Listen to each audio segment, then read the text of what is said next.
This is my actual worst nightmare. It's that moment when everything breaks. And Ilya's reply, quiet, almost gentle, lands like permission to be free finally. Ilya, played by Storrie, says the words Shane had been waiting to hear his whole life. Then maybe it's time to wake up. Yes?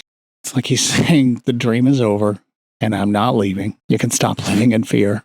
I was moved so much by this because it's a real fear. Because this conveys a portrayal of Olympic level psychological and social pressure. 1 second you're relaxed, being yourself, and the next you're seen. That isn't just dialogue. That's the episode 6 finale's entire nervous system spoken out loud. Because what we're watching in that moment isn't just a romance tension. It's exposure. It's a life rehearsed in private, colliding with the one that's actually happening. Here's what I'm going to do in this video. I'm going to break down the scene, do it in 3 different parts. 1, actual worst nightmare really means. 2, why the witness, the one who sees it, changes everything. And 3, why wake up, yes, is the way out. And by the end, you'll understand why that exchange hits so deep, even if you never lived this exact story. Let's go straight into it. Picture it. A view from a window, a parent sees, and then the world stops. What was private is just visible. No preparation, no perfect timing, no controlled conversation, just the truth shoved directly out into the sunlight. And afterward, Shane panics and says, this is my actual worst nightmare. And if you're watching and you're thinking, that feels extreme, it's not. It's accurate because the nightmare isn't the moment itself. The nightmare is what the moment means. I can't manage this anymore. I don't get to decide how my own story is told. I don't get to control what happens next. And when your safety has been built on keeping something contained, exposure doesn't feel awkward. It feels like the earth beneath you just gave way. Not because the truth is wrong, because you've learned that the truth could cost you everything. Here's what makes it brutal. It's not just that someone noticed. It's a parent. And a parent isn't just a figure on the other side of the glass looking at you. A parent is your entire history with a face. It's your original audience. The first place you learned what was acceptable. The first place you learned what love costs. So when you're seen through the window, what gets triggered isn't just today, because it isn't just being seen. It's being seen by that person. It's every memory of needing to be fine, every habit of staying controlled, every reflex to edit yourself before anyone else can. That's why this reaction isn't calm, because the brain isn't processing one singular awkward moment. It's processing my entire identity inside this family might change. Everything I am. This isn't just a romance drama. This is the stakes of your entire identity. It's the fear that the life you built to stay safe is about to be rewritten without your consent. If you want to understand why he spirals so fast, it's this. Self-judgment, it doesn't debate. It just stamps a verdict. It takes one single moment and it turns it into a lifetime label. Self-judgment says, if they know I'm unsafe, if they know I'll be rejected, and if they know I'll be less, if they know I'll be alone. So in that moment, he isn't just reacting to being seen. He's reacting to the story in his head that says, this is the beginning of losing everything. And when someone is carrying that story their entire life, their actual worst nightmare isn't an exaggeration. And then comes the line that changes the air in the room. Then maybe it's time to wake up. Yes. And that yes as a question matters, because it isn't a lecture. It isn't pressure. It isn't punishment. It's almost like an invitation. It's not a shove, just a hand on the back.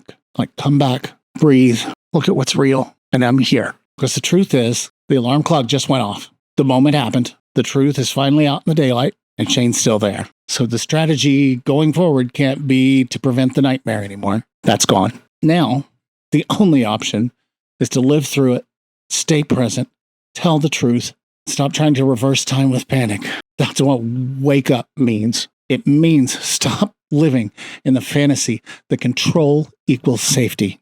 It means stop treating honesty like a catastrophe. It means to step into the life that's real, even if it's terrifying, because the old life was never sustainable. And what he's being offered in that moment is rare. Ilya is giving him the way out. A safety without performance. It's connection without editing. Love that doesn't require pretending. And this is where my panic button metaphor fits, because that's what this moment is. The plan you never say out loud until life presses it for you. The emergency exit you prayed you'd never need. I wrote something panic button. We all have one. It's a private escape hatch built for the day that our worst fear stops being theoretical. It's that scene the button gets hit. Here's the psychological turn underneath everything. His belief is, if I'm seen, I lose everything. The one being offered to him by Ilya is, if I'm seen, I might finally be free. And that's why this scene resonates so hard, because even out of this exact storyline, the fear is universal. If I stop managing who I am I fully seen? What happens to my life? And the scene answers with something both terrifying and hopeful. Sometimes the thing you fear isn't the end, it's just the beginning. Now let's pull out of the episode and into real life. I always like to analyze it and have, 3 little takeaways that you can use in real life. The first one would be, name your actual worst nightmare in one sentence. Most people just carry it with them. So just say it in one sentence, not a paragraph. Like my actual worst nightmare is being rejected for the truth. My actual worst nightmare is disappointing my family. If you can't name it, it owns you. If you can name it, then you can face it. Second takeaway, identify who you fear would be standing behind the window in your life. In that scene, the witness is obvious. In your life, it might be a parent, might be a partner, might be your boss. Ask yourself, who am I most afraid of being seen fully by? That's where the practice the wake up. Wake up doesn't always mean having to blow up your entire life. It means stepping out of denial in small, honest increments. One true sentence that you normally edit for someone or the world. Look in the mirror and admit to yourself. Stop, call your best friend. Say, I'm not okay. Look yourself in the mirror and go, I'm scared. Say it out loud. I'm tired of hiding. I just want to be honest. I don't want to live like this anymore. That's waking up. It doesn't have to be facing reality. And once you start treating the truth like a compass instead of a bomb, your life begins to reorganize around something real. The finale scene hits because it shows something brutal. Sometimes the life you've been managing collapses, so the life you actually want can begin. That's the choice. Keep living in fear based on performance, or wake up to the truth and learn what happens when you're seen. You know what? You survive it. So I want to ask you, what's your actual nightmare moment? The moment you fear of fully being seen. And if you've lived it, did the world end? Or did it change your life? This give you something to think about? Drop it in the comments. Let me know. If me taking these little deep dives even helps out one person, not just watching characters break on TV, or watching what it takes to come back to reality and be a little freer. If you're still around, check out my other videos. And don't forget to subscribe. Thanks.